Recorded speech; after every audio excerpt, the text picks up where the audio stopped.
I thank you, honorable members. In fact, honorable members, the reason why I ignored what Honorable Zungula raised, it is because it is not, he quoted a wrong rule. And that's it. This matter is now over. Honorable Zungula is out. Shall we then proceed with the State of the Nation address? Mr. President, you may proceed.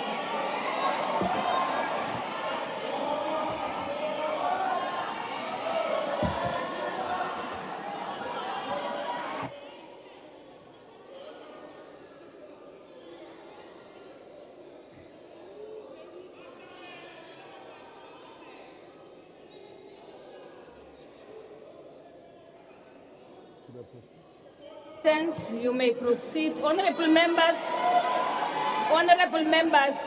may I just point out that the reason why I've removed Honorable Zungula is not about quoting a wrong rule, but that he defied my instruction. It has come to an end now, honorable members. Honorable Zungula defied my instruction. Will you please lower your hands? We are now proceeding with the business of the day. Mr. President, you may proceed. Thank you. Order, honorable members. Honorable members, I'm not going to allow it.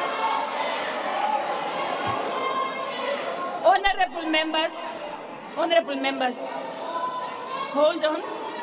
Mr. President, my apologies. Honorable members, I do want to say that I will not entertain spurious points of order. I will not entertain spurious points of order. Now, honorable members, we are not going to waste time on points of order. I am addressing you, honorable mandate. Just keep quiet until I finish, because I will give you the opportunity to speak, right? Don't do that. Don't do that. No, don't. Honorable whoever. Honorable Tambo, Honorable Pambo, I'm watching you, Honorable Pambo. I am watching you. Honorable Mente.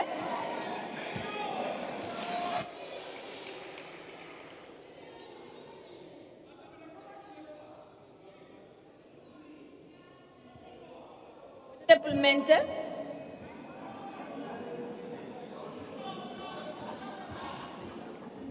We look at the mics, Honorable ICT. Thank you. Masibulele mama, sibulele kakhulu. Sizawukhumbula ubana ngo-2021 sabizwa ngupresident kule house esibizela izinga le-GBV eliphezulu. Emva koko wacela i-South Africans ubana ngaba zimncedise ukulwa izinga le-GBV and femicide. Kodwa ephalaphala uthathe umfazi. Mama, honorable member, bamhlukumeza amapolisa phansi kwakhe. Honorable member, wait. On what point are you rising? On a point of order 14S. Point of order 14S? Point of order and 14S of the rules. 14L and 14S of the rules. 14 of joint rules. Will you please go through that, honorable member? I don't have the book with me. Honorable it allows me to address you. Honorable member, the issue you are raising has nothing to do with what we are doing right now, with the business of the House. Mama, 14S, when a point of order is raised, the member debates. Umongameli endlini yakhe ngexesha lento yephalaphala azi obephayana kunye nalamadoda. No, honorable member, you are out of order. Honorable member, you are out of order. This has nothing to do with the debate. Next week, if you think that you want to raise issues related to GBV, you will have an opportunity to do so. Right now, we are on item 1, and that item is only one only, and that is the State of the Nation address. Honorable members, please allow me to rule that I will not allow any more points of order unless the point of order, unless I haven't finished, honorable members, unless the point of order is related to the business of the day today, honorable members. Honorable member, we now. Honorable Khatebe.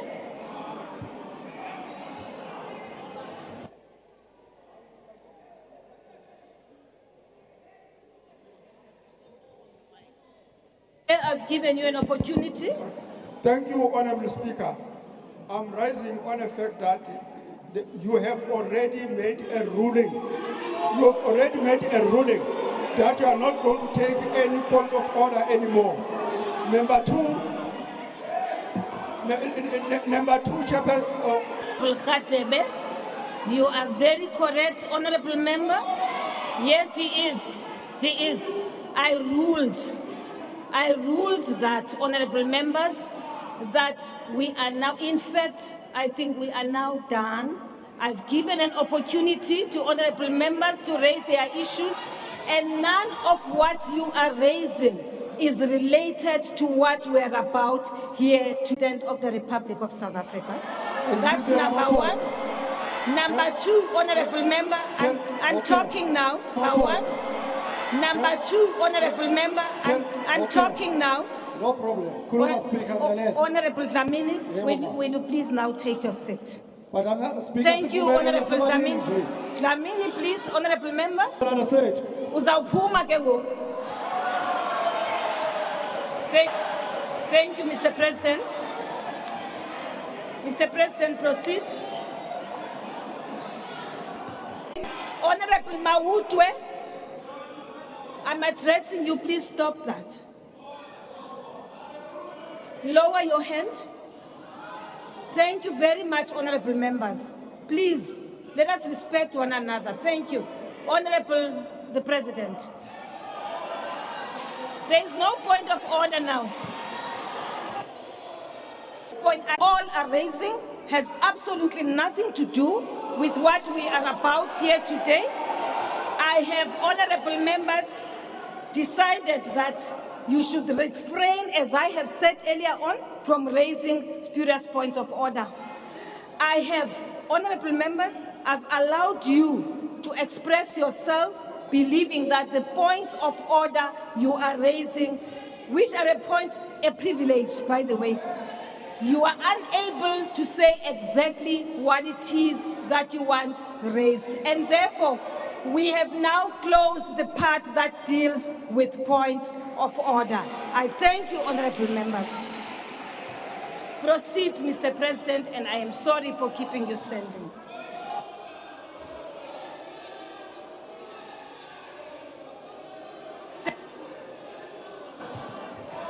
Proceed, Mr. President. Thank you.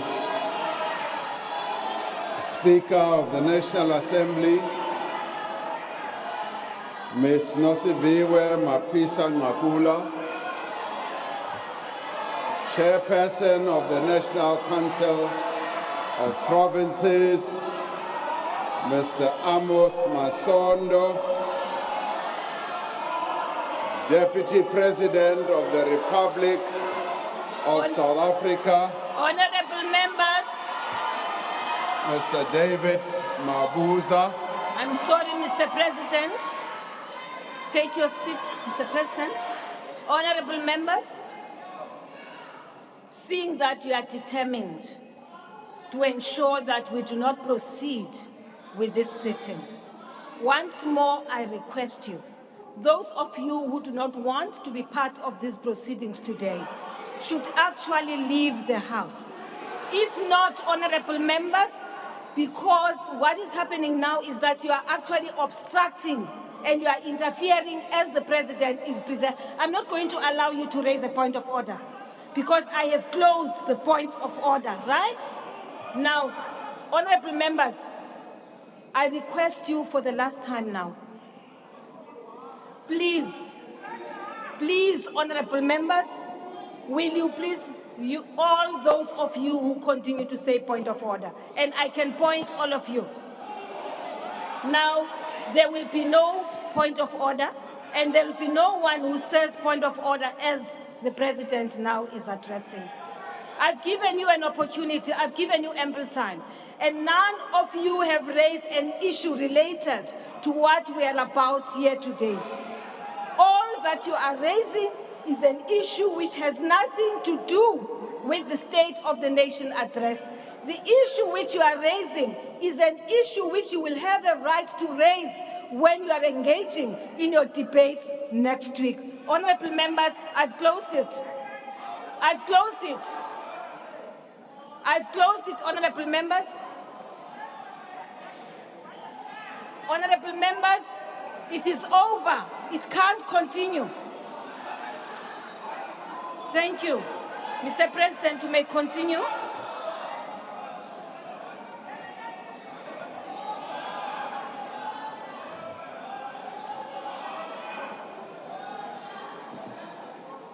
Thank you, Honorable Speaker. The Executive Mayor of the City of Cape Town, Mr. Gordon Hill Lewis, our former President, President Thabo Mbeki, former Deputy President, Ms. Baleka Mbete, President of the Pan-African Parliament, the Right Honorable Chief Fortune Charumbira. Honorable members, I now give a notice and I'm going to call you one by one. And Sergeant in Arms, you will help me to remove or usher out people who do not want to be part of the debate. That is where we are now.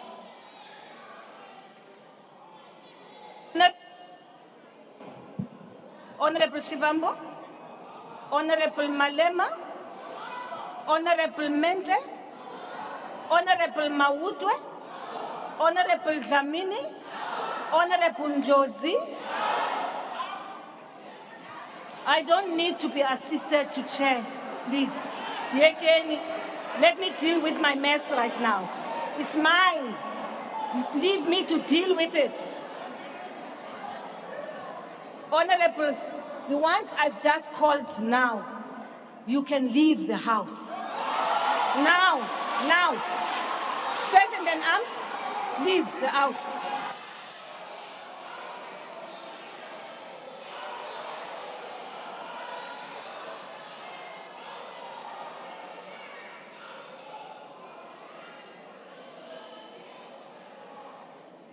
All those whose names I've called out must leave the house.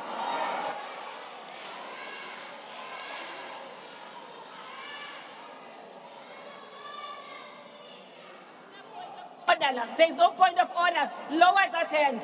There's no point of order. And stop screaming at us. Lower that hand. Orupume. What's the name of the person?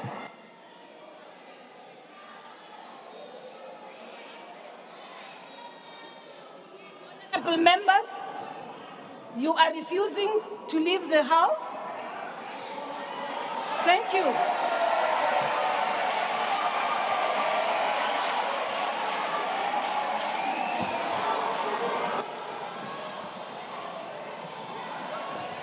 I now suspend the proceedings.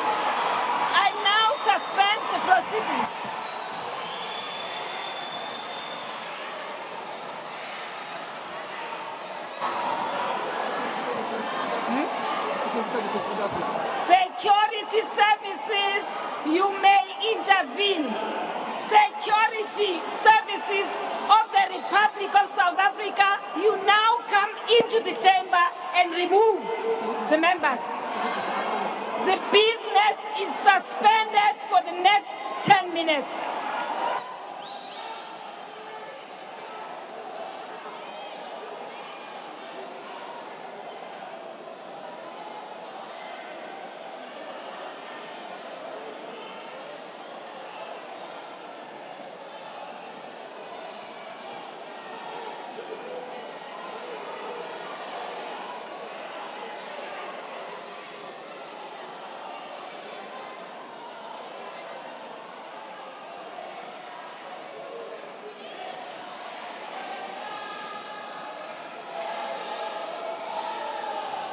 Honorable members, hold on.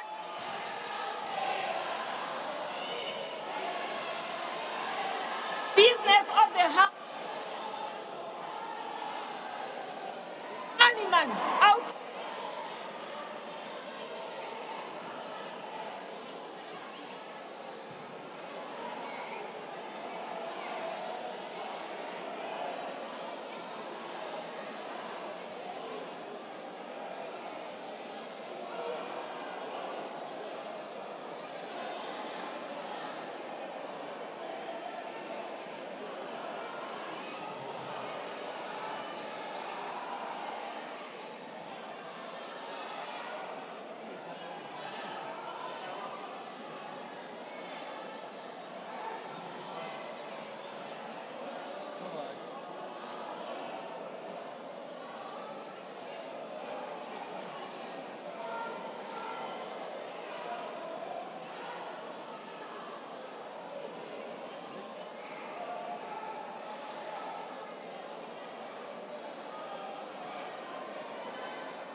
Resume.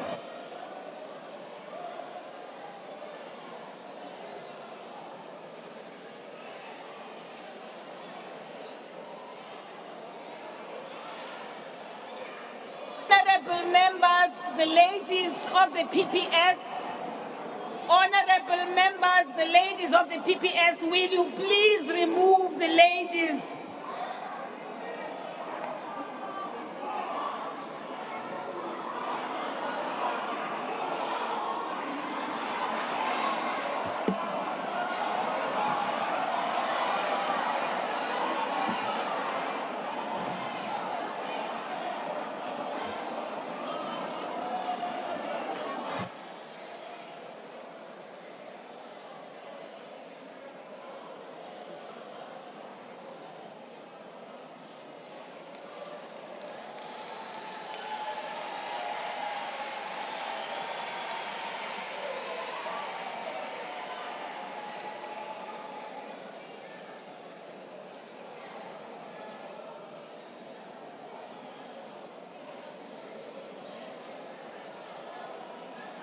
Thank you, honorable members. Honorable members, we will now resume the business of the House. I want to start by apologizing, honorable members. Honorable members,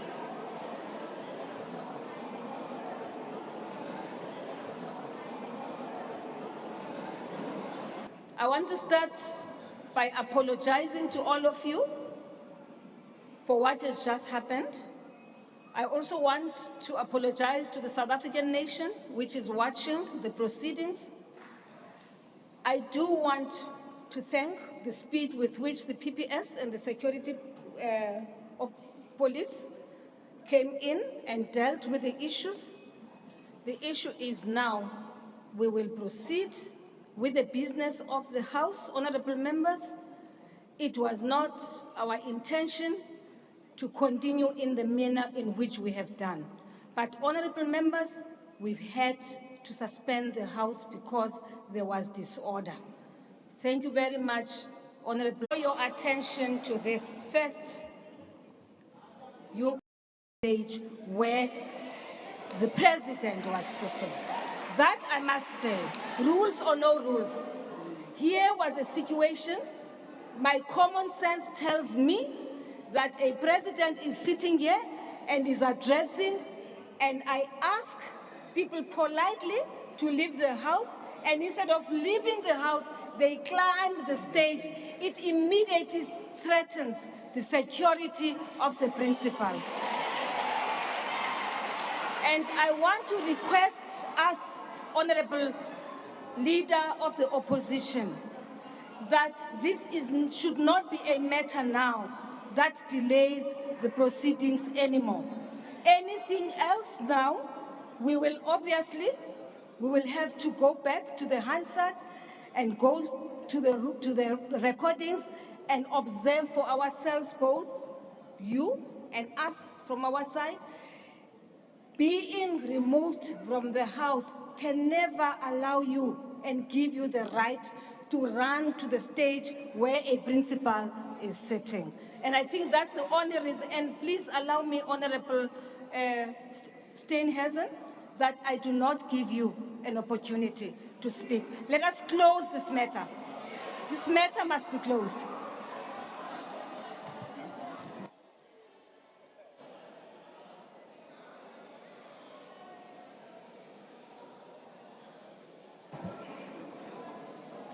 You see, Honorable Member,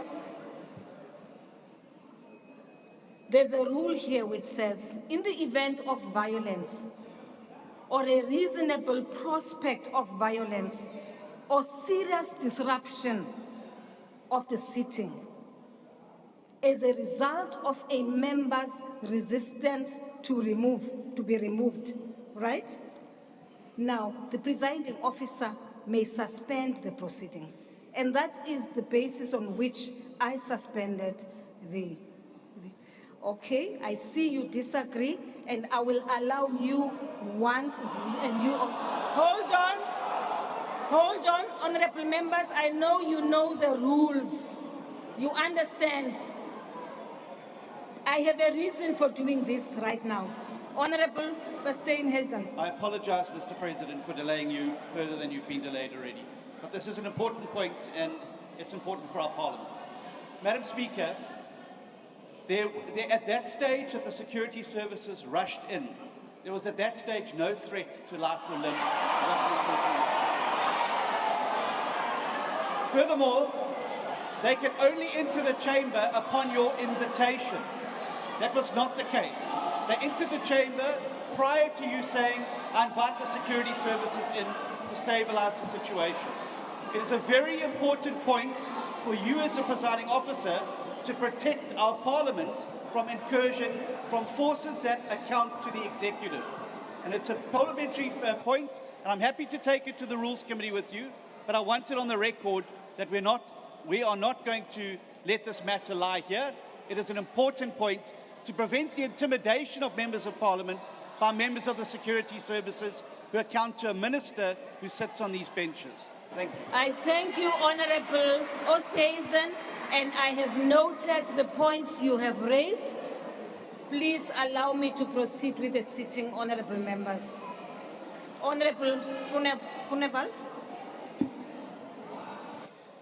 Thank you, Honorable Speaker. Unfortunately, I differ from my colleague, Honorable Steenhuisen. Maybe he doesn't understand the work and the job of the Presidential Guard. The EFF made a mistake to get onto this stage and make a threat to the President. I want to congratulate the Presidential Guard for what they did. I thank you, Honorable Singh. Thank you, Honorable Speaker. Honorable Speaker, I think you have made a ruling on this matter. The matter was raised by the Honorable Leader of the official opposition. You did say that you will investigate this matter, look at Hansard and everything else, and I think we should leave it at that and proceed. South Africans are waiting to hear what solutions the President is going to offer to many crises that they are facing at this moment in time. and we should have the courtesy to allow the President to proceed so that we can respond next week. Thank you, Honourable Speaker. I thank you, Honourable Singh. Thank you very much, Honourable members of the opposition. Thanks to all of you. You've made your point, and we now have come to an end with regards to the points of order. I've allowed people to express themselves. We are now proceeding with the business of the State of the Nation address. Proceed, Mr. President.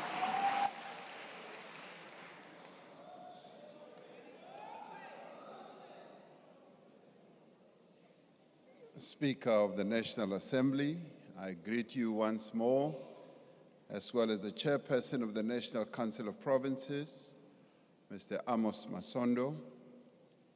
I also extend my greetings to Deputy President of the Republic, David Dabe de Mabuza, the Executive Mayor of the City of Cape Town, Mr. Gordon Hill-Lewis, former President Thabo Mbeki, former Deputy President Balega Mbete, President of the Pan-African Parliament, the Right Honorable Chief Fortune Charumbira, the Chief Justice of the Republic, Justice Raymond Zondo, and members of the judiciary, premiers here. We are not a nation defined by the oceans and the rivers that form the boundaries of our land. We are not defined by the minerals under our earth or the spectacular landscape above it. We are not even defined by the languages and the cultures that we have as a people, or by the songs that we sing, or even by the work that we do. We are, at our most essential, a nation defined by hope and resilience. It was hope that sustained us during the struggle for freedom, and it is hope that swells our sails as we steer our country out of turbulent waters to calmer seas. Even in these trying times, it is hope that should sustain us and fuel our determination to overcome even the greatest of difficulties. And difficulties we have by the ton. Just 3 years ago, our country was devastated by the worst global pandemic in living memory. Thousands of lives were lost. Companies that employ many of our people closed, and jobs were lost. COVID-19 did not browbeat us into submission or disillusionment. Working together, we overcame that crisis, and we have started to recover. And it is important for us to pause for a moment and look back whence we have come. That we have recovered, much as a number of families, more than 100,000 or so, have lost their loved ones. But it is during this period, as we look back and as we look at what has been unfolding, that we need to say there are certain things that are happening in our country that we need to take note of. Today, our economy is larger than it was before the pandemic. Between the third quarters of 2021 and 2022, around 1.5 million new jobs were created in our economy. That's something to note. The presidential employment stimulus has provided work and livelihood opportunities to more than 1 million people who did not work. Last year, our matriculants, and something that we need to be proud of, defied the effects of the pandemic to achieve a pass rate of 80%, and we ought to congratulate them for that achievement. And we see this spirit of resilience and determination and achievement in our artists, in our musicians, actors, authors, sportsmen and women who are making waves here at home and on the continent and beyond our shores. Banyana Banyana made us proud when they won the Women's African Cup of Nations to become the African champions. Zakes Bantwini, Nomncebo Zikode, and Wouter Kellerman just recently made our country proud at the Grammy Awards for their collaboration in the song Bayete. What we have achieved as a nation over the past year, despite our challenges, should remind us that the promise of South Africa is alive. The progress we have seen should give us courage as we look and as we must look to a better future. And yet, I address you this evening, fellow South Africans, in your homes across the country, and many people are suffering. Many of our people are worried. Many are uncertain, and many are without hope. But of this I am certain, whatever the difficulties of the moment, whatever the crises that we face, we will rise to meet them together, and together we will overcome the difficulties. This we will be able to do if we work together, and more importantly, if we leave no one behind. We gather here at a time of crisis. Our country has, for many months, endured a debilitating electricity shortage that has caused immense damage to our economy and to the livelihoods of our people. And for 2 years before that, our society, as I said, was devastated by COVID-19 that caused great loss of life and much hardship. The pandemic worsened the situation of deep unemployment as we lost more than 2 million jobs. The pandemic negatively affected livelihoods and increased poverty. In July, in 2021, we experienced the worst public violence and destruction in the history of our democracy, costing over 300 lives. Last year, parts of the Eastern Cape, KwaZulu-Natal and Northwest were struck by catastrophic flooding that caused extensive loss of life and also destruction of homes and destruction of infrastructure. And now, persistent load shedding is impeding our recovery from the effects of all these events. We know that without a reliable supply of electricity, businesses cannot grow, assembly lines cannot run, crops cannot be irrigated, and basic services are interrupted. Load shedding means that households and our supermarkets and shops are unable to keep food fresh, water supply is often disrupted, traffic lights do not work, streets are not lit at night. Without a reliable supply of electricity, our efforts to grow an inclusive economy that creates jobs and reduces poverty will not succeed. Therefore, as we outline our agenda for the year ahead, our most immediate task is to dramatically reduce the severity of load shedding in the coming months and ultimately to end load shedding altogether. Now, under these conditions, we cannot proceed as we usually would. The people of South Africa want action, they want solutions, and they want government to work for them. They simply want to know when a problem like load shedding will be brought to an end.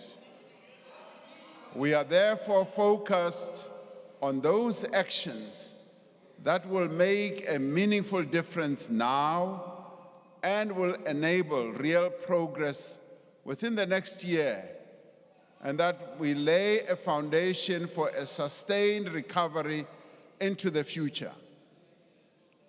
We are not presenting a new plan, nor are we outlining here the full program of government.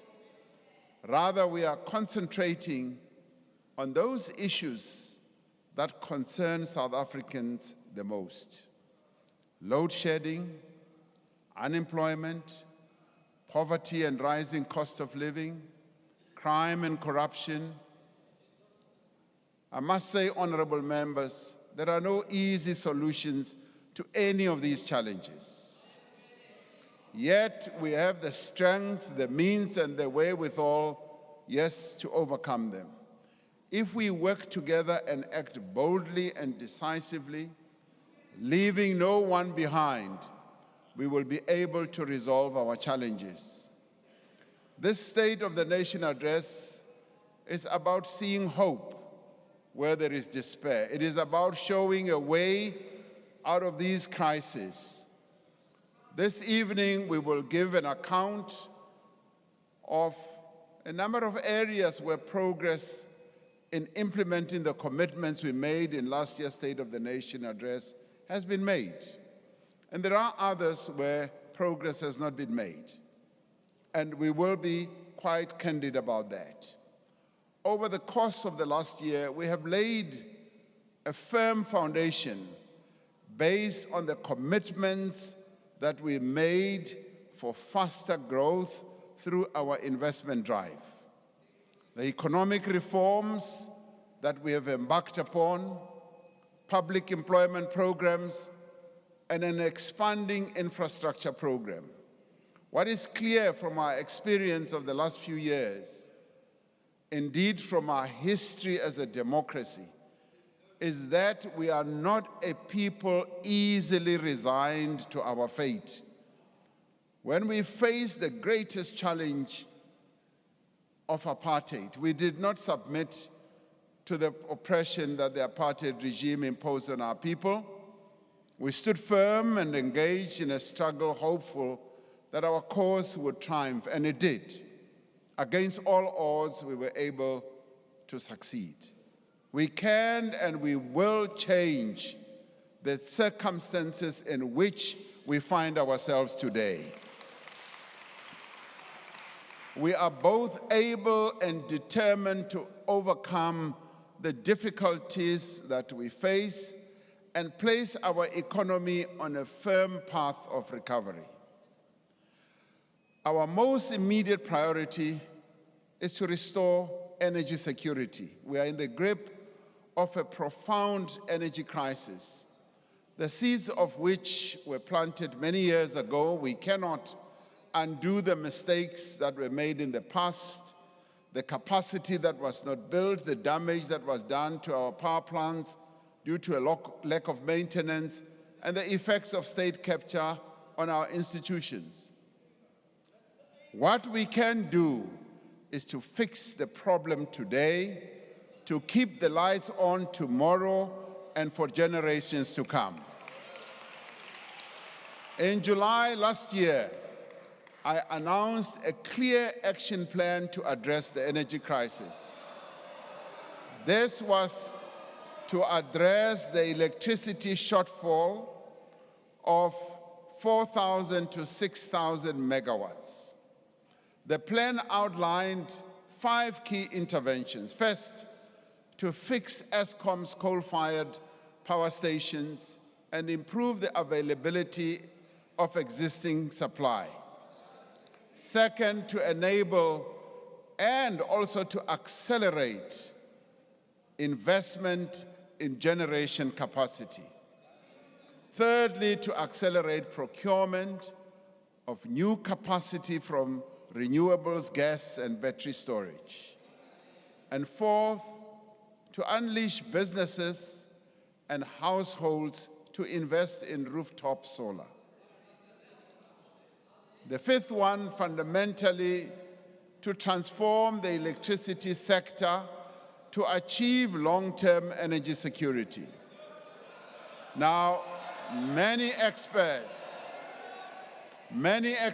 agree that this plan is the most realistic route to end load shedding.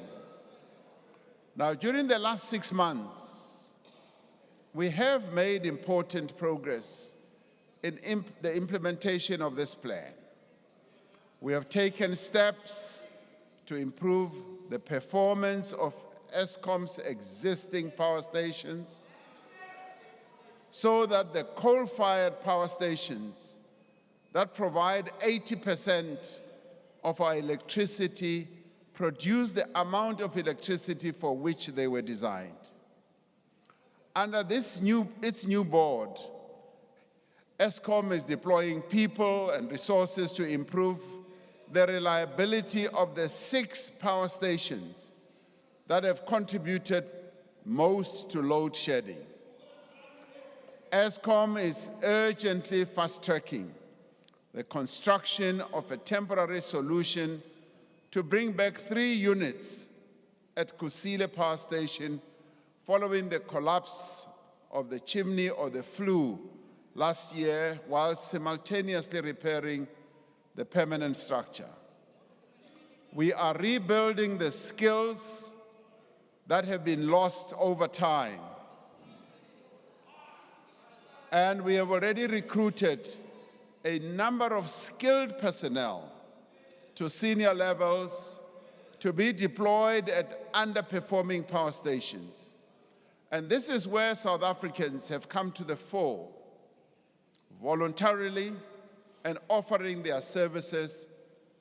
And it has just been amazing the way South Africans have rallied together to say this is our common problem and we must work together to resolve it, and not stand on rooftops and just criticize, but find ways of resolving these problems. The Engineering Council of South Africa has offered to give as much assistance as required by deploying engineers to work with the management teams at power stations. We have deep skills and expertise right here in South Africa. We just need to use them. National Treasury is finalizing a solution to address Eskom's 400 billion rand debt burden. And they are doing so in a manner that is equitable and fair to all stakeholders, which will enable the utility to make the necessary investments in maintenance as well as transmission. Government will support Eskom to secure additional funding to continue purchasing diesel for the rest of the financial year. This should reduce the severity of load shedding, as Eskom will be able to use its diesel run plants when the system is under strain. Eskom has launched a program to buy excess power from private generators and has already secured some 300 megawatts, also from neighboring countries around us. The South African Police Service has established a dedicated team with senior leadership to deal with the pervasive corruption and theft at several power stations that has contributed to the poor performance of a number of these stations. An intelligence-driven operation at Eskom-related sites has also so far resulted in the arrest of a number of people, and we are counting 43 and going upwards. As part of the broader reform process, the restructuring of Eskom that we previously announced and spoke about here in this parliament is proceeding, and the National Transmission Company will soon be operational with an independent board. Later this year, we will table the Electricity Regulation Amendment Bill to this Parliament to transform the energy sector and establish a competitive electricity market like what is done in other countries. As indicated in July last year, and with a view to addressing load shedding crisis, we are going to proceed with the rollout of rooftop solar panels.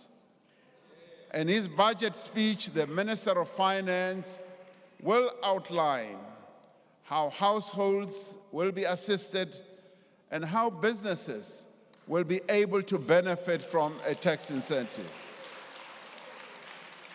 And National Treasury is working on adjustments to the Bounce Back Loan Scheme to help small businesses to invest in solar equipment and to allow banks and development finance institutions to borrow directly from the scheme to facilitate the leasing of solar panels to their customers.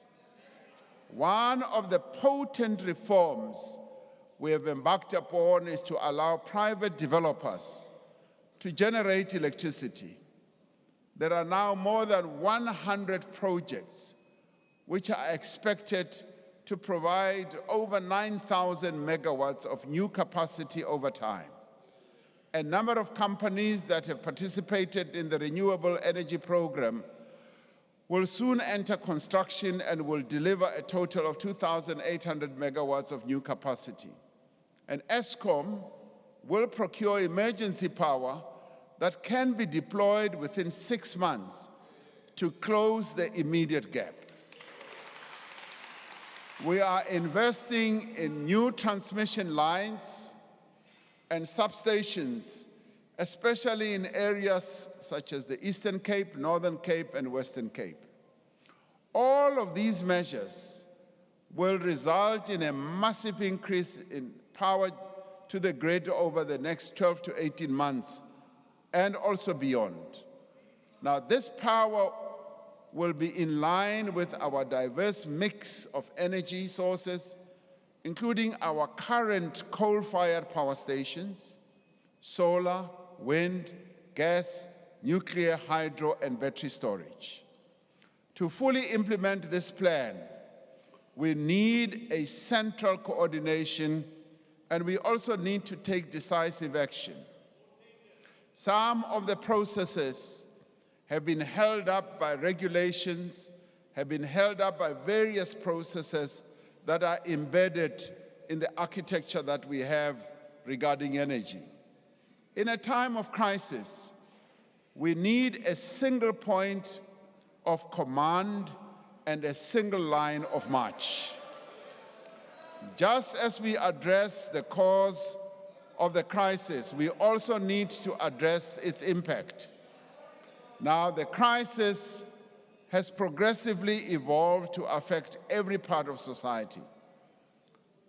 We must act to lessen the impact of the crisis on farmers, on small businesses, on our water infrastructure, on our transport network, and a number of other areas and facilities that support our people's lives.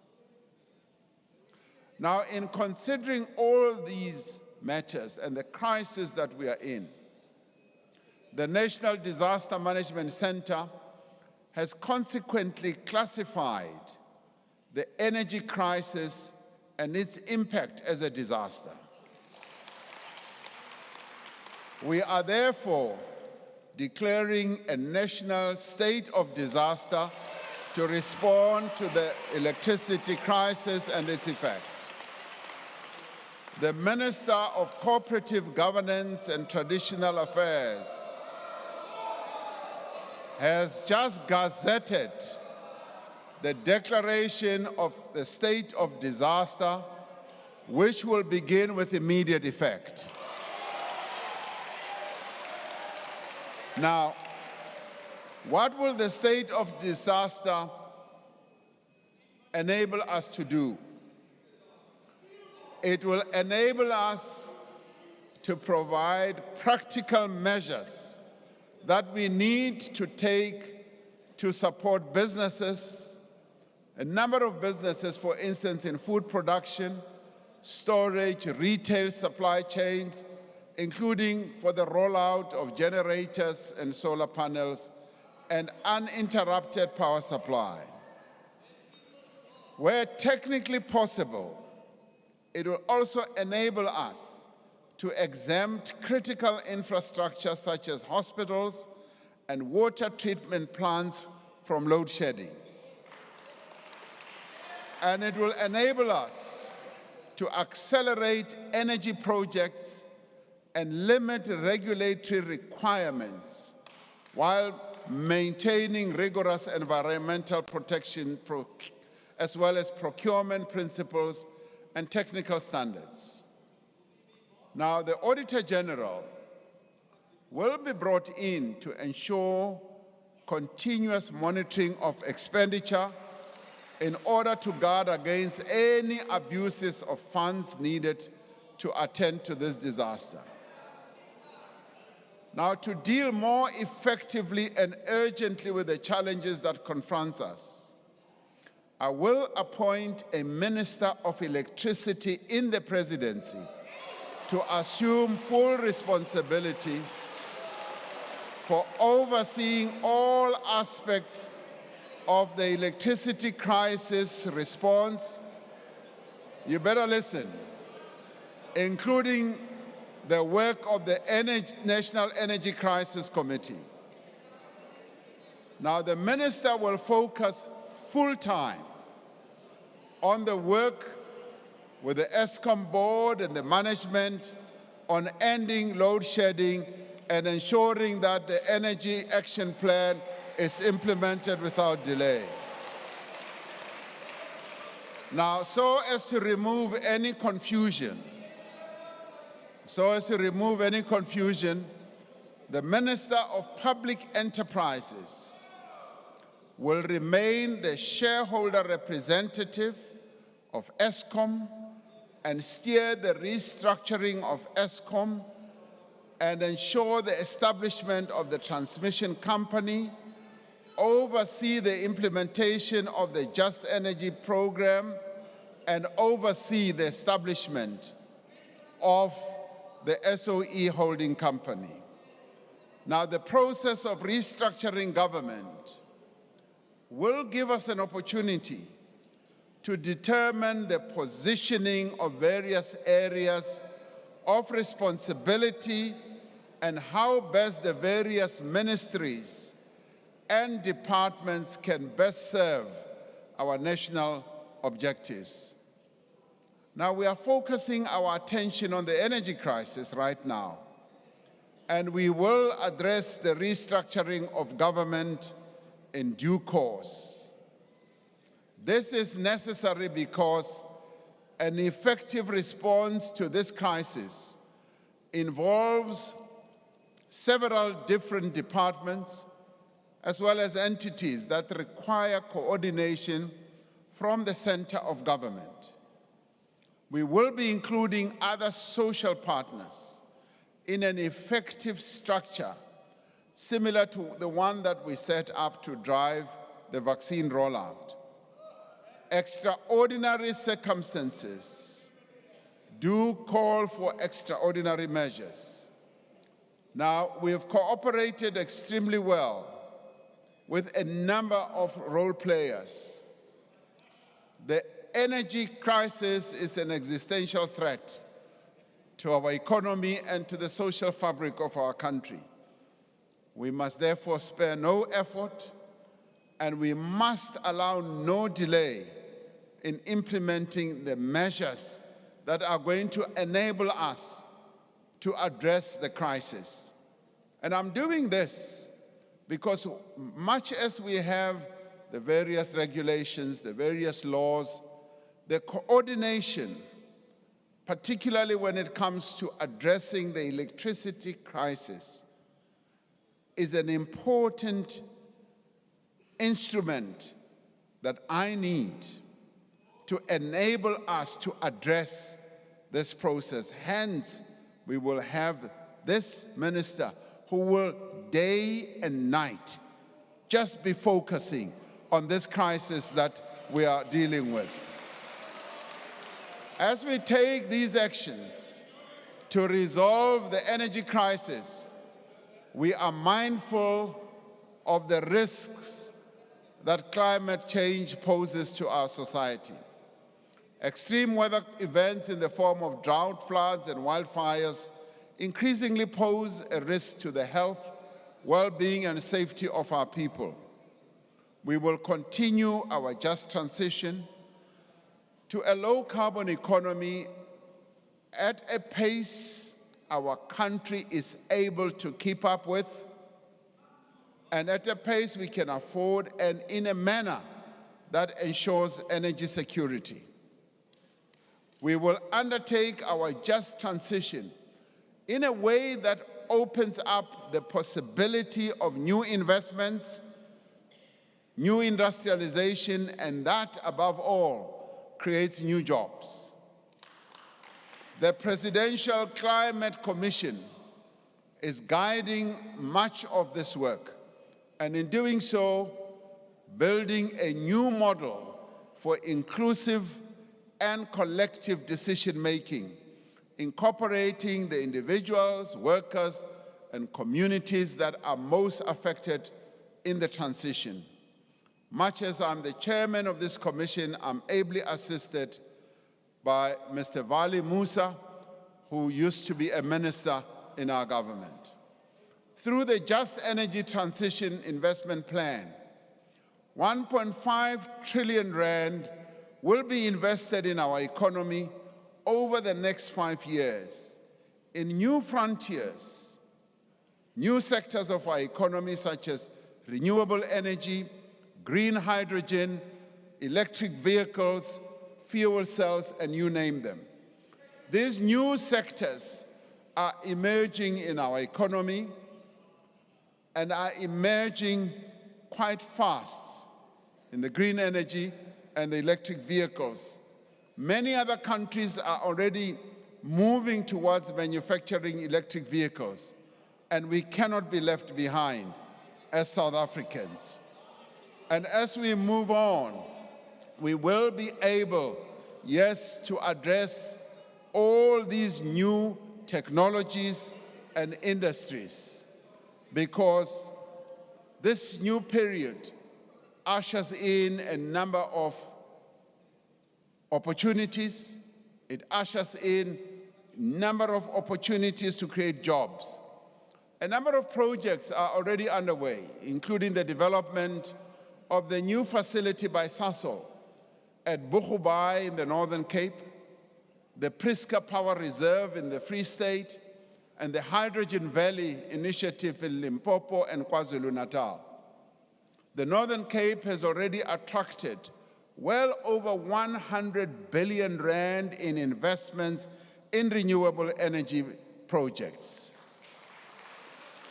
Now, these projects, no doubt, are going to create a lot of jobs. There's a lot of new investments that are happening in the Northern Cape. It has ushered in a great deal of hope amongst the people of the Northern Cape. These and other massive investments in renewable energy will create jobs and stimulate local economies, not only in the Northern Cape, but also in the Eastern Cape, the Western Cape, in Mpumalanga, turning even the most arid desert into a giant of energy source.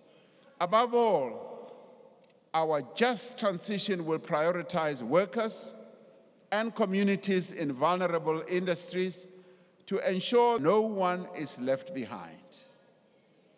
Our economy needs to grow much faster if we are to meaningfully reduce unemployment. And in terms of unemployment in our country is a structural form of challenge and problem, but we need to address it. In the State of the Nation address last year, we spoke of our intention to forge a comprehensive social compact that would join all social partners in a common program to rebuild our economy and to enable higher growth.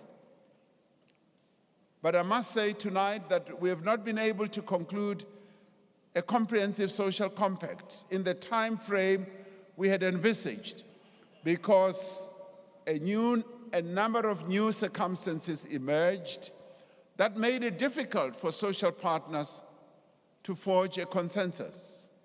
But the good thing is, the social partners have expressed their intention, and I've been talking to them up till just yesterday.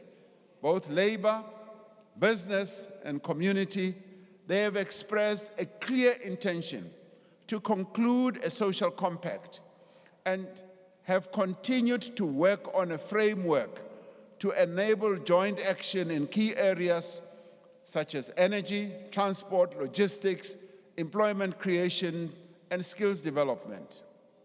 I have no reason to doubt the commitment that they have expressed to me.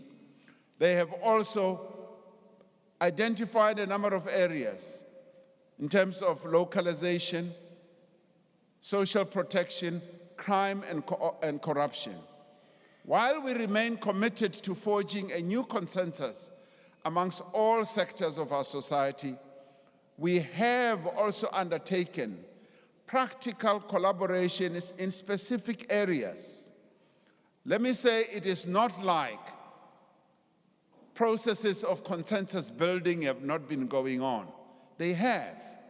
A number of other compacts have been concluded amongst our social partners. We see the commitment of all social partners in the compacts that have been forged to fight COVID-19 pandemic, undertake the largest vaccination program where we worked very closely with business and labor. We have seen it in initiatives like the Solidarity Fund that mobilize society, that mobilize citizen activism and the funding to achieve common goals, and in partnership to end gender-based violence and femicide, and also to respond to the effects of climate change. We have seen the benefits of this approach to promote investment and to develop master plans in sectors of the economy such as automotives, clothing and textiles. Many of us will remember that clothing and textiles had almost been wiped out in our country. Social partners got together and decided that we've got to save our clothing and textile industry.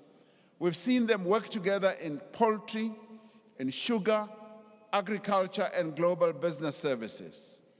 The master plans that have been concluded are supporting the revival of various sectors of our economy.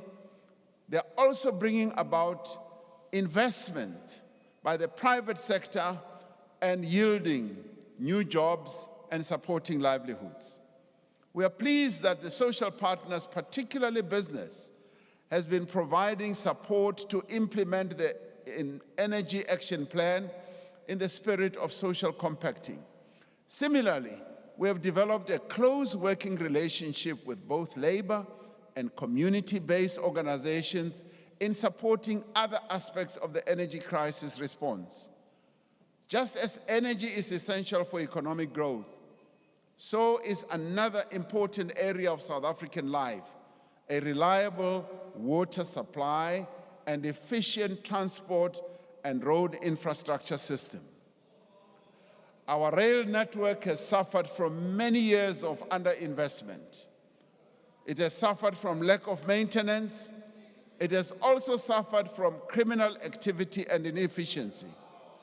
Now, to address this, last year we adopted the National Rail Policy to guide the modernization and reform of the rail sector, providing, amongst other things, for third-party access to our rail network.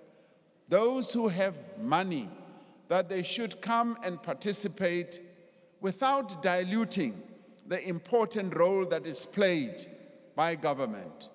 We are working across government to develop a Transnet roadmap that will translate our policy commitments into reality, including the restructuring of the Transnet freight rail to create a separate infrastructure manager to the rail network by October of this year.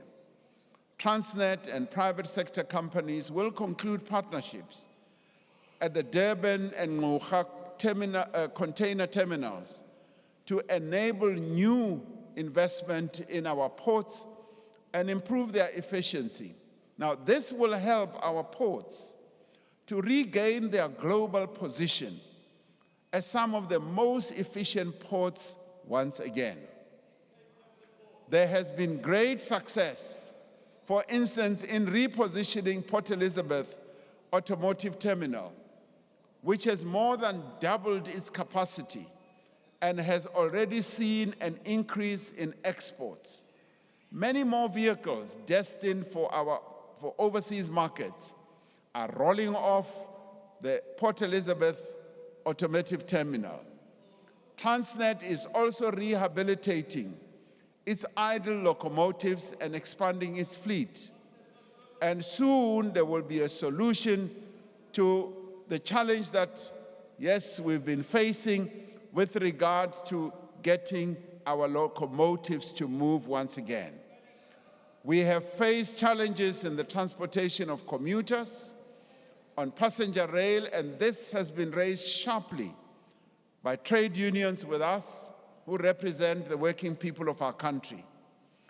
Now, following the restructuring that is underway in PRASA, 13 commuter rail lines have been reopened, significantly reducing the cost of travel for many workers. The reliable supply of water is essential for the well-being of people and the growth of our economy. As I drink my water now. Now, to ensure water security now and into the future, the Department of Water and Sanitation is leading the process of investing in major infrastructure projects across the country. And the Water Department, the Water Ministry, has a deep knowledge of the water network throughout our country. And they've already made out plans for various water systems in our country and what we need to do. Now, after being delayed for several years, full-scale construction works for the Lesotho Highlands Phase 2 project will commence this year. I will be going to Lesotho with the Prime Minister of Lesotho to go and see the works that are underway. The Lesotho Highlands project is critical for ensuring security of water supply to Gauteng, Free State, Mpumalanga, Northwest, as well as the Northern Cape. Several decades after it was first proposed, and 9 years after a sword-turning ceremony was held, the first phase of Umzimvubu water project will start this year, the very coming financial year, which starts this very year. Now, this phase, which involves construction of the Ntabelanga Dam, irrigation infrastructure, and the distribution of water to surrounding communities, will be financed by government. The next phase to be constructed will be the Lelane Dam, which will include a hydropower station. Major projects to increase the capacity of the Clan William Dam, the Hazelmere Dam, Anini Dam, that has been lying fallow for years. And we were able to see the first flow of water, and I have insisted that that project must be completed and the people around the Guyana villages must get their water. Last year, we announced a comprehensive turnaround plan to streamline the process for water use license applications, which is vital to enable greater investment. Since then, we have cleared the backlog of water use licenses and reduced the turnaround time for applications to 90 days. Now, we did identify this as one of the reform processes that we spoke about here, and that has now been reduced. Number of people used to wait up to 3 years just to get a water license. It's now been reduced to 90 days. Our infrastructure build program is gaining pace through the work of the Infrastructure Fund and Infrastructure South Africa, which has been established to support strategic infrastructure projects. One of the greatest obstacles to infrastructure investment is the lack of technical skills, project management capacity. And we have found this weakness across all of government. And to fix this Infrastructure South Africa has been allocated 600 million rand for project preparation, specifically in rural and under-resourced areas. The subsidies that we have put in place over several years are now starting to bear fruit in increased public investment in infrastructure. By January this year, projects that are worth 232 billion rand were under construction, and projects worth nearly 4 billion rand have been completed. The completed projects include new human settlements in Gauteng, road upgrades, and the development of small harbors. In a major development, the South African National Roads Agency, SANRAL, has awarded road construction contracts worth 18 billion rand over the last 3 months. Now, this is where we begin to see real movement, and this is where construction companies begin to see real contracts being awarded. The construction of Msikaba Bridge and Mtentu Bridge will be finished and make travel in the Eastern Cape much better.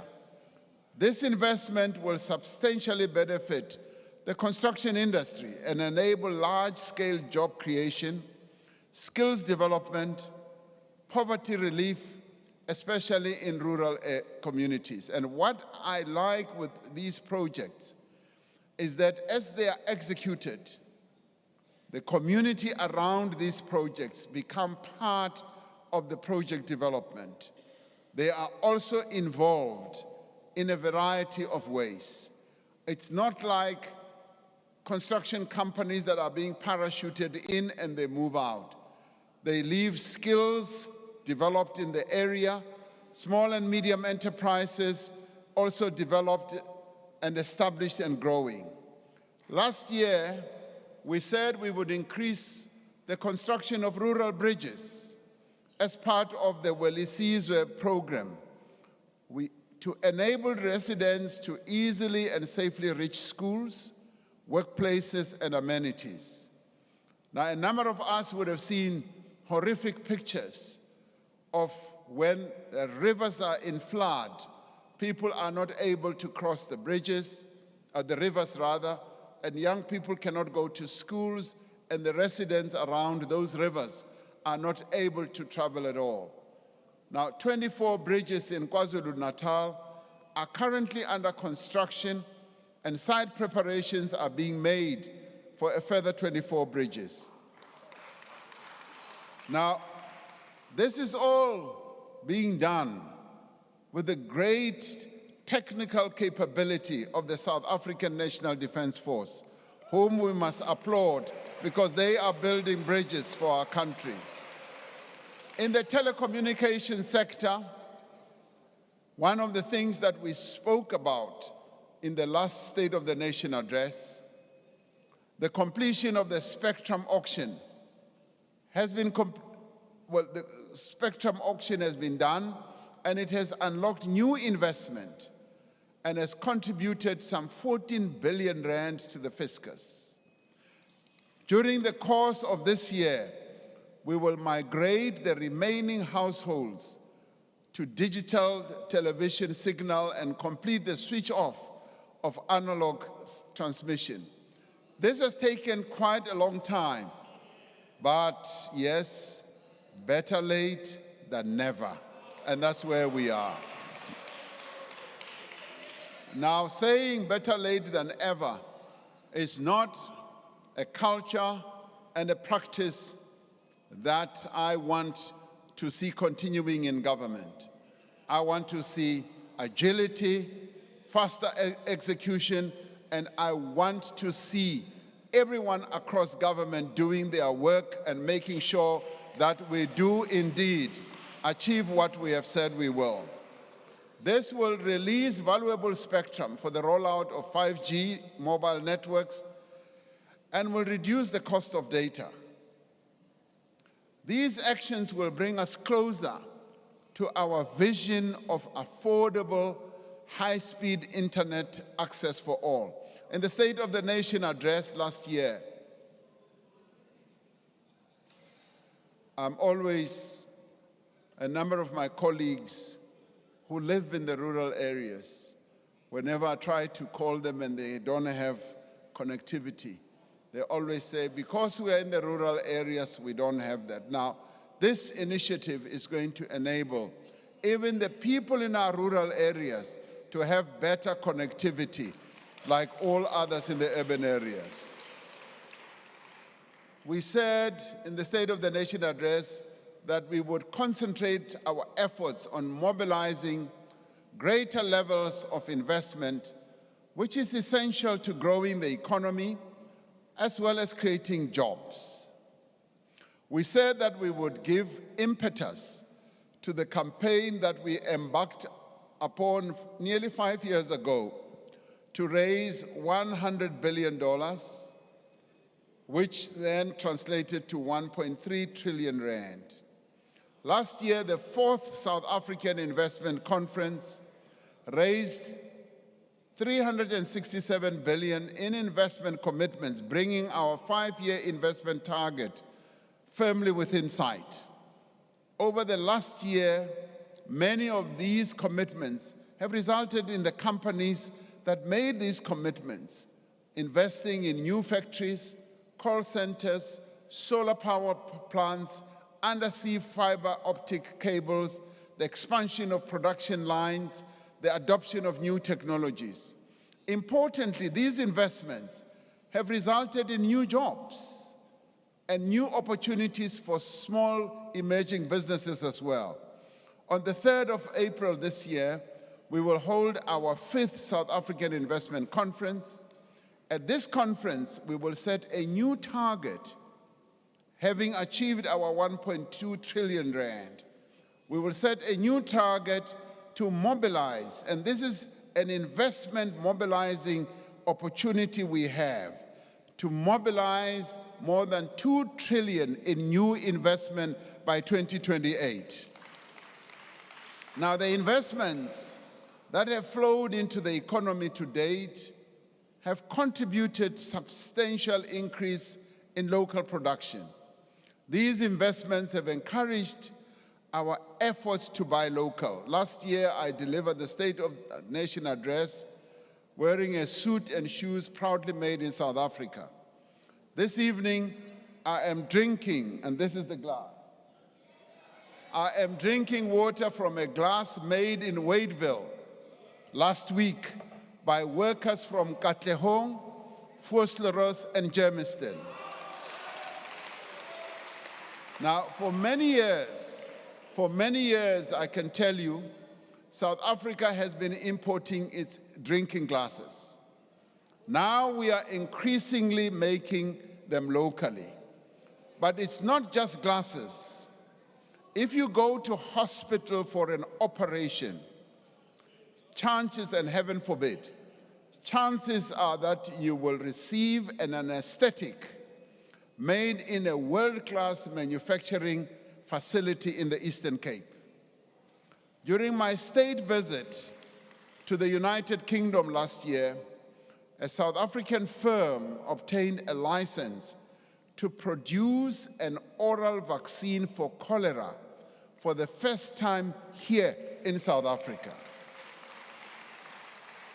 Now, competition merger agreements have provided for more fuel to be refined locally and more foods to be bought from local farmers. Last year, we committed to unlocking investment in the hemp and cannabis sector. We are moving to create the enabling conditions for this sector to grow. Now, this is an organic sector that our mothers and fathers, grandparents have been involved in many parts of the country. The Department of Agriculture, Land Reform and Rural Development, and the Department of Health will address existing conditions for the cultivation of hemp and cannabis to allow outdoor cultivation and collection of harvests from traditional farmers. Now, this will unlock enormous economic energy in the rural areas of our country, especially in the Eastern Cape, in KwaZulu-Natal and in Mpumalanga, where they've been growing this stuff over many, many years. And this stuff that has supported many children to go to school and university. And you know what stuff I'm talking about. Now, urgent work is being finalized by government to create an enabling environment framework for a whole plant, all legitimate purposes so that we can have complementarity with regard to medicines, food, cosmetics, industrial products, and aligned to international conventions and best practices. This includes the reprioritization of the departmental budgets for sector development and support for traditional black farmers and the alignment of the South African police service enforcement with the regulatory reforms. A growing economy must also be an increasingly inclusive economy. The inaugural Black Industrialist Conference in July of last year showed the successes of Black South Africans in producing food, manufacturing that, car parts, furniture, clothing, steel, chemicals, mining products, creating many thousands of jobs and adding to our gross domestic product. We now have almost 1,000 Black industrialists participating in the Black Industrialist Program. As an example of the technological prowess of these industrialists, one of the award winners at the conference was Astrophica Technologies, a company co-founded by a Black woman, Jesindaba, that provides data solutions for the operation of satellites. She told me that she exports these processes to a number of other countries that launch satellites into space. We have made progress in the last year in achieving greater levels of worker ownership in the economy. There are now more than 400,000 workers who own shares in the companies or firms that they work for. And this has been at the instance of DTCI, which has been nudging companies to move in that direction. Growth and creation of jobs in our economy will be driven by small and medium-sized enterprises, by cooperatives and informal businesses. In other countries, most of the jobs, almost 60%, are created by this level or this category of companies. Last year, we launched the Bounce Back Loan Scheme administered by banks and other financial institutions and guaranteed by the government for companies that need finance to recover from the effects of the pandemic. The Department of Small Business Development will work with National Treasury on how the scheme can be strengthened to assist small and medium enterprises and businesses in the informal sector. To address the challenge of youth unemployment, the Employment Tax Initiative has been expanded to encourage businesses to hire more young people in large numbers. Now, this is a scheme that is underwritten by government. Last year, I announced that we would be seeking to reduce red tape so that we can rid our country of the unnecessary bureaucracy that often holds us back. The red tape reduction team in the presidency under Mr. Sipho Nkosi has been working with various departments to make it easier to do business. It has taken a collaborative approach, working with departments and agencies in areas such as mining rights, systems, tourism, transport operator licenses, visas, work permits, early childhood development, and the informal sector. This year, we will finalize amendments to the Businesses Act to reduce regulatory impediments for SMMEs and cooperatives and make it easier for entrepreneurs to start businesses. Through the Small Enterprise Finance Agency, SEFA, we plan to provide 1.4 billion in financing for over 90,000 entrepreneurs. Now, government, in partnership with the SME Fund, is working to establish a fairly substantial fund which could get up to 10 billion rand to support SMME growth. Government, through the Ministry of Finance, is looking at the possibility of providing a portion of that funding so that, yes, business should also be able to provide some 7.5 billion that will be raised from the private sector. Now, this will then provide a great fund that our small, medium enterprises will be able to tap into. Now, the good thing is here we will be working with the private sector, who are much more driven, who are much more focused, and who move faster.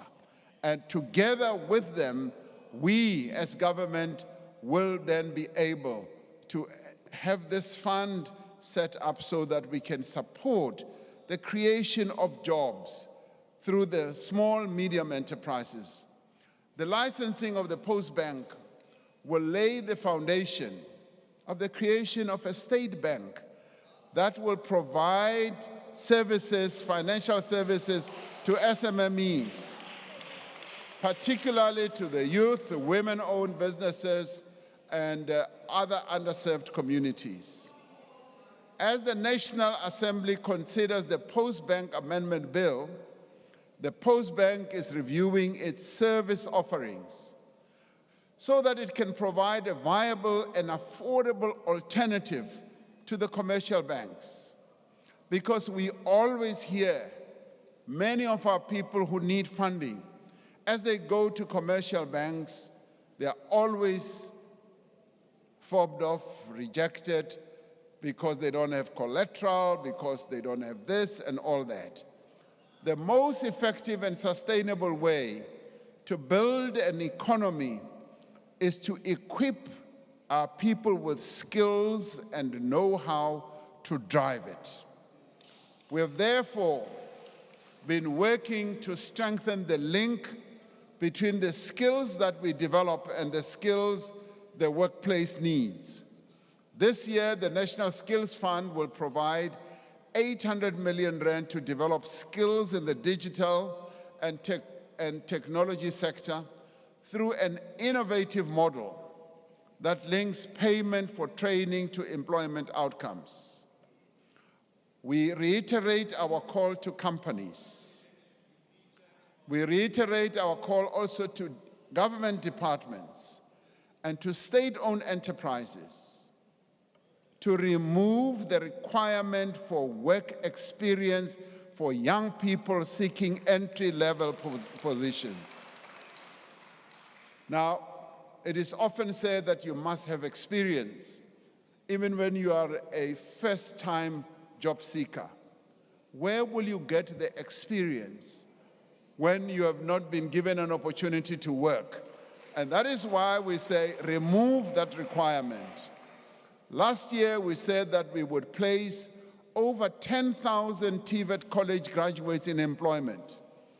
We have surpassed that figure and have now set a target for 2023 to 20,000 TVET graduates to be placed in employment.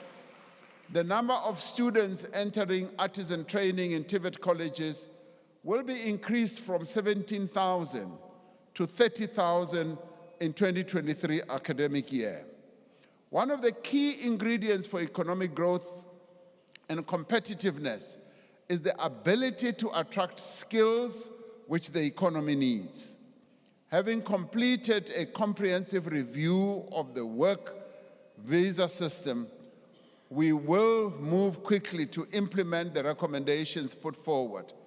We've had a real veteran in the civil service, Mr. Mavuso Msimang, who has been focused on just doing the research and looking at the recommendations that can be put forward. Now, these include establishing a more flexible points-based system to attract skilled immigration, implementing a trusted employer scheme to make the visa process easier for large investors, and streamlining the application requirements. We will also be introducing a remote worker visa and a special dispensation for high-growth startups. While the reform program is underway, we will continue to support public and social employment to provide work to those who need it. Last year, we spoke about the value of the presidential employment stimulus in providing work and livelihood opportunities. The initiative has now created over 1 million opportunities, reaching every province and district in our country. Last week, a new cohort of 150,000 school assistants started work at more than 22,000 schools, offering dignity, hope, and vital work experience to young people who were unemployed. The Social Employment Fund is recruiting 50,000 participants in its next phase to undertake work for the common good, and the revitalized National Youth Service will also create a further 36,000 opportunities through nonprofit and community-based organizations. Now, the Department of Home Affairs has appointed the first cohort of 10,000 unemployed young people to digitize more than 340 million paper-based civic records. Now, this is an important task which emanates also from our past, apartheid past. These young people are going to be going through all this, and 10,000 of them, for a start, and more to come, have now been employed. There are now more than 3 million users registered on the SA Youth Mobi platform, which is a zero-rated online platform for young South Africans to access opportunities for learning and earning. This has been done in close collaboration with the National Youth Development Agency, an agency which continues to provide valuable assistance to young entrepreneurs and to work seekers. I really applaud the NYDA for the focused manner in which they are helping young people. The presidential employment stimulus is also supporting people to earn their own living. Around 140,000 small-scale farmers have received input vouchers to buy seeds, fertilizer, and equipment, providing a boost for food security and agricultural reform, particularly in our rural areas. Now, this initiative, which was researched by an independent academic, has led to the cultivation of some 640,000 hectares of land. An impressive 68% of these farmers are women. This year, we aim to provide 250,000 more vouchers to small-scale farmers. Now, these are examples of the difference that government is making and can make in people's lives through innovation, creativity, and commitment. The rising cost of living, fellow South Africans, is deepening poverty and inequality. Millions of South Africans are unable to provide for themselves and their families. There is the single mother in Alex who is worried about how she will make ends meet as the cost of maize and taxi fares continues to rise. There is the factory worker in Gqeberha who now faces an uncertain future as load shedding brings the assembly line that she works in to a halt. It is the job of the state to provide a minimum level of protection below which no South African should fall. Right now in our country, there are more than 25 million people who receive some form of income or support from the state. In addition, around 2 million indigent households receive free basic water, free basic electricity, and free solid waste removal. Around 60% of our budget is spent on what is known as the social wage, providing various forms of support, basic services, and assistance to households and individuals to combat poverty and hunger. And in support of this work, to counter the rising costs of living, we will continue with the Social Relief of Distress Grant, which the Minister of Finance will talk to when he presents his budget, which currently reaches 7.8 million people. We will ensure that existing social grants, yes, are provided and are even increased to cushion the poor against rising inflation. And this will be set out in the budget that the minister will provide.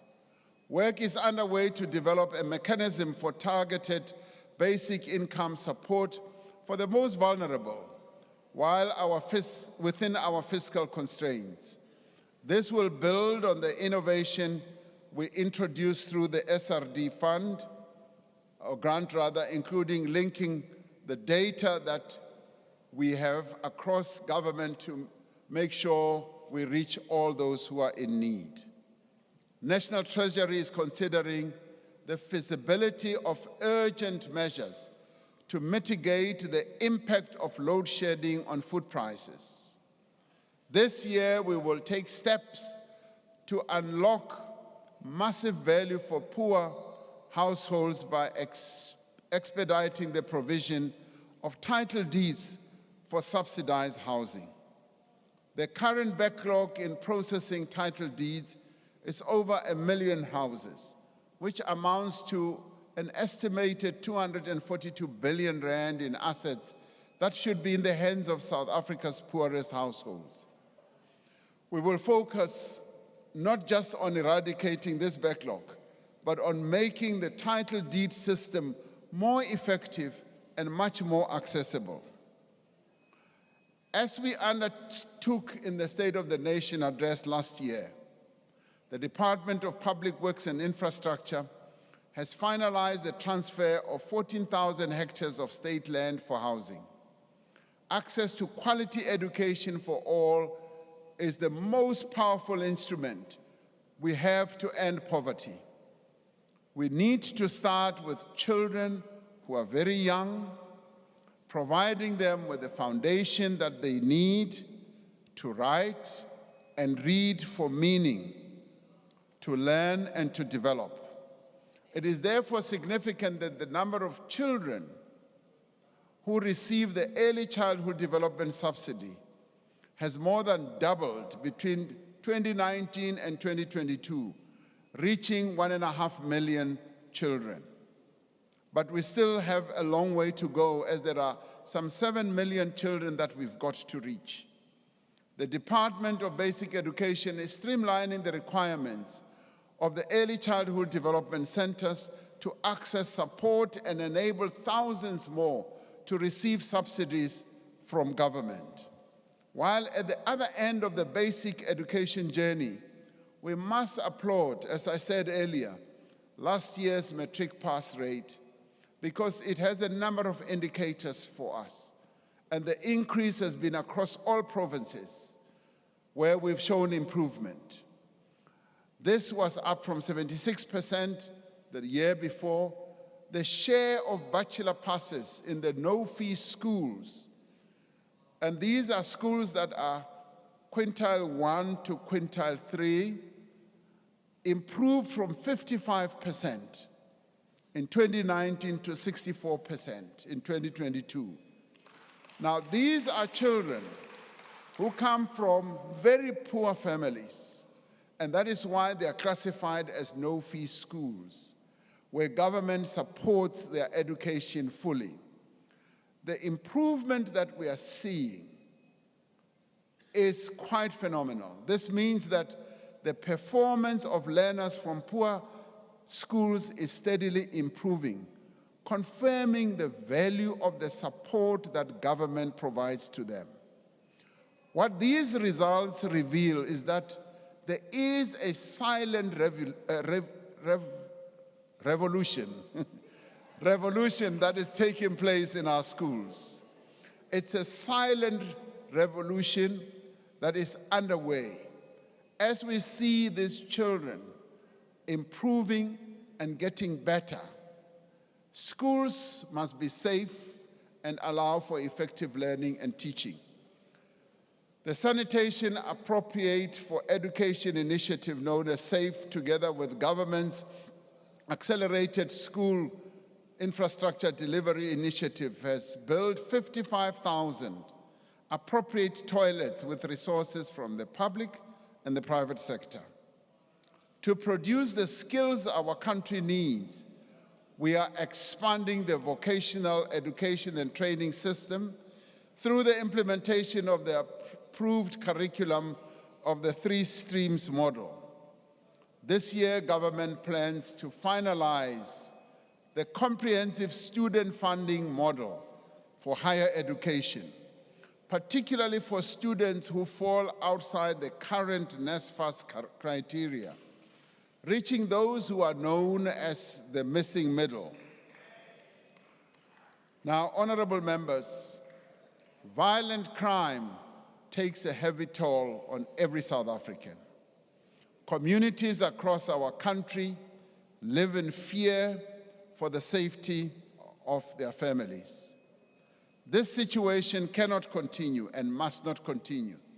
We are strengthening the South African Police Service to prevent crime and improving the capacity of the National Prosecuting Authority and courts to ensure that perpetrators are brought to justice. This includes putting more police on the streets and setting up specialized units that will focus on specific types of crime. Last year, we undertook to recruit 12,000 new police personnel.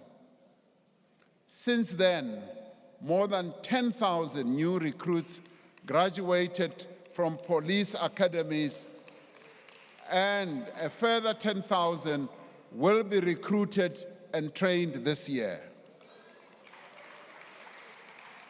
Now, the specialized police teams that are working on tackling crimes like kidnapping, extortion, illegal mining, have had several breakthroughs, arresting dozens of suspects and achieving several convictions.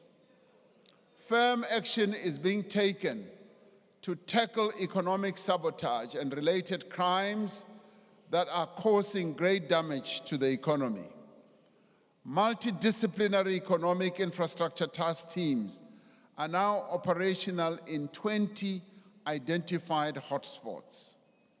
Last year, I drew attention to the enormous damage caused by the theft of copper cable and metal from our electricity system, from our train lines and other public infrastructure. Since then, the police have been cracking down on cable theft. In December, government introduced a temporary ban on the export of scrap copper cable and certain metals to disrupt criminal syndicates and to enable a new trading system to be put in place. Now, so you know, a number of countries on our continent have done exactly the same because they have been suffering from exactly the same problem that we are. Just as we have embarked on economic reforms in electricity, water, telecommunications, and logistics through Operation Vulindlela, we are embarking on a process of reform to improve the effectiveness of our fight against crime. We will use our competitiveness in call center operations to support the proper functioning of the 10111 helpline, partnering with the private sector. I've heard reports from a number of people, some of them who've even written to me, saying that as they make contact with the 10111 line, it goes unanswered most of the time. Now, we are going to resolve this and address this problem. This is to ensure that when people call the police, their calls are answered and their emergencies are attended to. We will also use data-driven methods in a more sophisticated way to identify target crime hotspots. Significantly, more funding will be made available in the budget that the minister will announce for the police, the National Prosecuting Agency, and the Special Investigating Unit, gender-based violence and femicide, to assess what progress we have made in implementing the National Strategic Plan, which we adopted as a comprehensive, effective, and united response to this pandemic.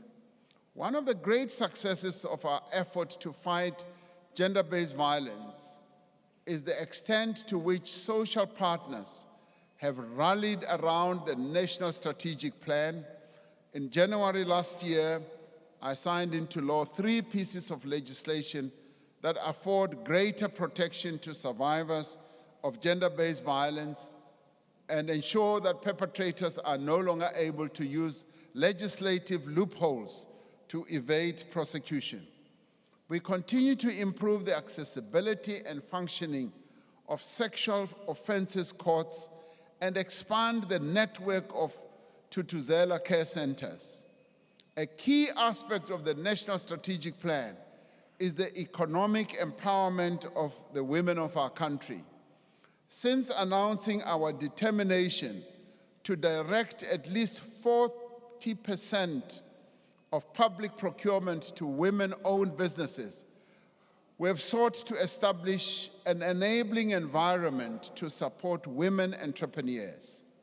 We have trained more than 3,400 women-owned enterprises to prepare them to take up procurement opportunities that are available in government. Through the Women's Economic Assembly, we have seen industry associations and companies committing to industry-wide gender transformation targets. The Industrial Development Corporation has earmarked approximately 9 billion rand to invest in women-led businesses.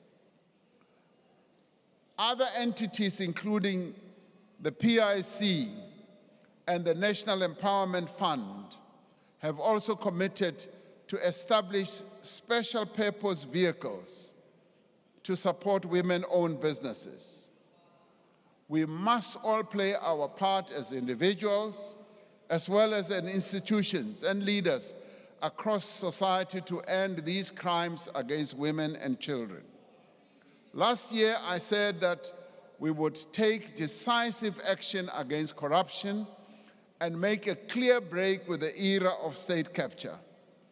The State Capture Commission, headed by Chief Justice Raymond Zondo, completed its work and submitted the final report of its report in June last year. As a country, we owe Chief Justice Zondo, together with the Commission and its staff and all those who provided testimony, a huge debt of gratitude for the extraordinary public service that they have shown. The recommendations of the Commission are being implemented according to the plan that I submitted to Parliament in October last year, so that systematic weaknesses that were identified by the Commission are addressed and state capture never takes place ever again in South Africa. The National Anti-Corruption Advisory Council, consisting of people from across society, is in place to advise on suitable mechanisms to stem corruption, including the overhaul of the institutional architecture of combating corruption.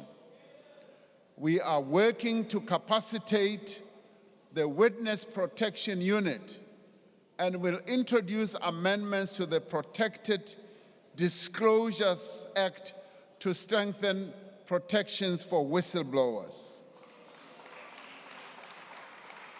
Work is underway to improve access to the Witness Protection Program for public servants that expose maladministration, corruption, and unethical conduct.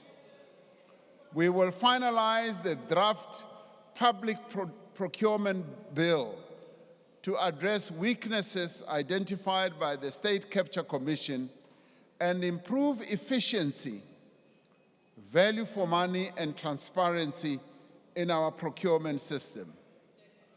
Our reinvigorated law enforcement agencies are taking firm action against companies and individuals alleged to have been involved in state capture. The NPA, the Investigating Directorate, which I established in 2019, has taken 187 accused persons to court in 32 state capture corruption cases. Over 7 billion rand has so far been returned to the state from state capture cases. To date, 12.9 billion rand of funds and assets have been frozen. This year, the Investigating Directorate will be established as a permanent entity within the NPA. Now, to achieve any progress in addressing the urgent challenges that we face, we need a capable and effective state. Our greatest weaknesses are in the state-owned enterprises and in local government.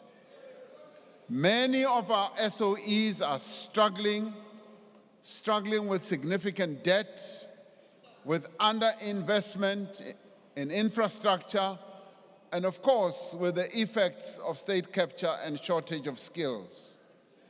We will implement the recommendation of the Presidential SOE Council to establish a state-owned holding company as part of a centralized shareholder-owner model to ensure effective oversight over our SOEs.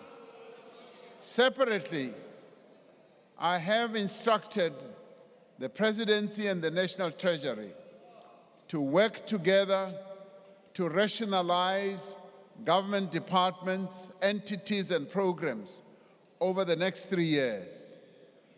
National Treasury estimates that we could achieve a potential saving if we restructure government of some 27 billion rand in the medium term if we deal with the overlapping mandates, close ineffective programs, and consolidate entities where appropriate. The poor performance of many local governments remains an area of concern. Too many of our municipalities, 163 out of 257, are dysfunctional or are in distress due to poor governance, ineffective and sometimes corrupt financial administrative management, and poor service delivery. The government is implementing a number of interventions to address failures at local government and to improve basic service delivery as well. Now, these include enhancing the capacity of public representatives and officials, maintaining and upgrading local infrastructure, and invoking the powers of national government to intervene where municipalities fail to meet their constitutional responsibilities. A professional public service staffed by skilled, committed, ethical people is critical to an effective state and ending corruption and patronage as well as wastage. Now, in response to the State Capture Commission and in line with the framework for the professionalization of the public service, integrity assessments will become mandatory requirements for recruitment to public servants, and entry exams will also be introduced. We are amending legislation and strengthening the role of the Public Service Commission to ensure that qualified people are appointed to senior management positions and to move towards creating a single, harmonized public service. Just as we are committed to improving the fortunes of our countrymen and women and to advancing shared prosperity for all, so should be our commitment to achieving a better Africa and a better world. We are greatly concerned at the recent escalation of tensions between Israel and Palestine and call for an end to hostilities for a resumption of the stalled peace process. South Africa expresses its deepest condolences to the people of Turkey following the devastating earthquake that they experienced earlier this week. As a country, we are immensely proud of the efforts of the gift of the givers who have gone out to help those affected by the earthquake. As they go out there, they are flying the South African flag, and we are really grateful and proud of them. We remain deeply concerned about the ongoing Russia-Ukraine conflict and urge all parties to that conflict to cease hostilities and seek a peaceful solution through dialogue. South Africa's fortunes are inextricably linked to those of our continent and also to the Southern African Development Community in particular. For the sake of our own stability and prosperity, we are duty-bound to pursue interventions that will bring peace, stability, and development in our continent and in our own sub-region. We will continue to get involved in the peace efforts that we need to get involved in. We will continue to expand trade and investment opportunities with our global trade partners and will look to attract investment and financing to South Africa through our participation in multilateral forums such as the G20, which we will host in 2025. This year, South Africa assumes the chairship of BRICS.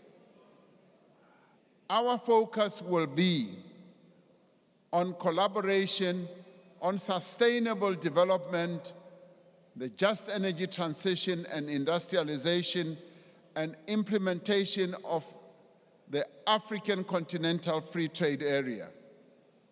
South Africa, together with our neighbors in the Southern African Customs Union, will soon finalize our industrial offering on the African Continental Free Trade Areas so that we can start trading. Once fully operationalized, the Continental Free Trade will provide an unprecedented opportunity with regard to economic integration, with regard to growing national economies, and will open up new frontiers and markets for our South African companies. Fellow South Africans, as I conclude, a nation's true character is revealed in times of crisis. A nation is defined by its people. More importantly, how its people, the democratic values of dignity, equality, and freedom, and the rights of each one of us. The actions we have outlined this evening, building on the work we have already done, will bring us closer to that vision. Yes, there have been stops and starts, there have been detours, but yes, they will bring us to that vision. They will enable us to work together and to work together with purpose to emerge from this crisis as a nation that is transformed. We will emerge from this crisis with an electricity system that is more efficient, more reliable, more competitive, and an electricity system that serves the people of South Africa. We will emerge with ports and railways that again rival the best in the world, with broadband access for more South Africans in more parts of the country, and with a sustainable supply of quality water. We will welcome more tourists to our country and develop and attract the skills our country needs. We will create work for those who are unemployed, and with more police on the street, with the functioning of community policing forums, and an effective and independent prosecution authority, our people will be able to count on the protection of the state, and fewer households will experience hunger. We must do all these things, not only to overcome our immediate challenges, but to renew the promise of South Africa. It is a promise that we have kept alive in our hearts and in our actions. This year, it will be 10 years since we bid farewell to Nelson Mandela, the father of our democracy, our beloved Madiba. It will also be a period when, yes, he would have been, it will be also 105 years since his birth. As we honor his great life and his memory, I think we should draw inspiration from the words he spoke at his inauguration in 1994 when he said, out of the experience of an extraordinary human disaster that lasted too long, must be born a society which all humanity will be proud. Our daily deeds as ordinary South Africans must produce an actual South African reality that will reinforce humanity's belief in justice, strengthen its confidence in the nobility of the human soul, and sustain our hopes for a glorious life for all, close quotes. Now, to build such a society, to overcome the great difficulties of the moment, we need one behind. And we need to stay the course. We need, as a nation at this time more than at any other, to reveal our true character. We need to work together, and as I said, leave no one behind. I've often asked myself, as president, and asked myself, why am I doing this job?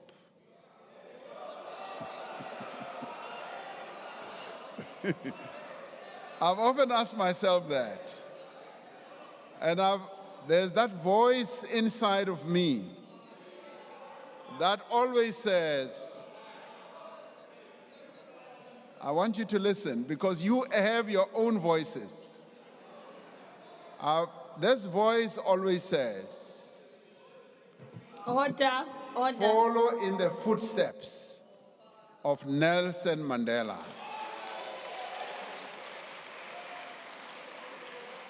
Because he made great sacrifices. He didn't have to do what he did for this country, but he made great sacrifices. And that voice always says, contribute the little that you can to make this country great. And that is precisely what I am doing. Despite all the challenges that we face, I would call on all of us to make the contribution that we can to serve the people of South Africa as much as we possibly can. I thank you, and I wish everyone good night.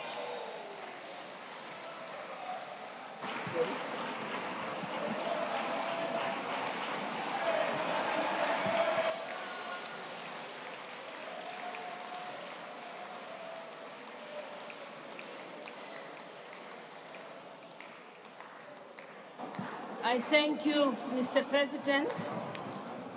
Honorable members,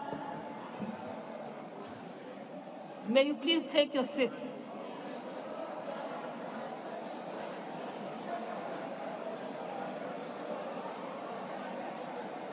Take your seat, honorable member at the back there. Please take your seat. Thank you very much. Thank you, Mr. President. Honorable members, earlier on, Honorable Steenhuisen raised a point of privilege about the presence of security forces on the floor of the House without the permission of the presiding officers. Now, I wish to draw your attention to the provisions of Section 4 of the Powers, Privileges and Immunities Act of Parliament and Provincial Legislature, which states that in the event of violence or a reasonable prospect of violence or serious disruption ensuing in the chamber as a result of a member's resistance to removal, the presiding officer may suspend proceedings, and members of the security services